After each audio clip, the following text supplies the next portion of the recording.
Peki hocam, 2 hafta boyunca köhö köhö öksürdük. Geçmedi. Bu kronik öksürük mü demek illaki ya da kronik öksürük tam olarak ne demek? Öksürüğün %90-95'i dedik. Bu viral hastalıklardan dolayı olan üst solunum yolu enfeksiyonundan olur. Bu öksürük uzuyorsa eğer, özellikle 3 haftayı geçiyorsa yine bir alarm bulgusu olarak bahsedebiliriz bundan.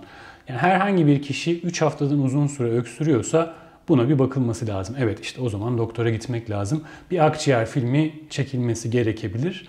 O zaman belki işte bir akciğer enfeksiyonundan bahsedebiliriz.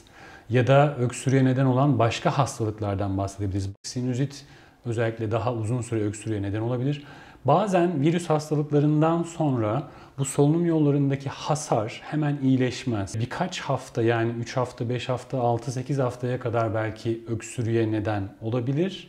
Ama çok uzun süre öksürmekten bahsediyorsak bu tamamen ayrı bir konu. Kronik öksürük dediğimiz şey, hani haftalarca, aylarca devam eden uzun süren öksürükten bahsediyorsak o kesinlikle zaten araştırılması gereken bir konu. Kronik sinüzit olabilir, reflü kaynaklı olabilir, akciğerlerde bir hastalıktan dolayı ve en önemlisi de bazen özellikle sigara içenlerde ve 40-45 yaşın üzerindekilerde diyelim akciğer kanseri kaynaklı olabilir. Astım olabilir ya da yine sigara içenlerde koah dediğimiz sigaraya bağlı akciğer hasarından kaynaklı. Yani birçok neden var. Kronik öksürüğün birçok nedeni var. Ona ayrı bir videoda girmek lazım.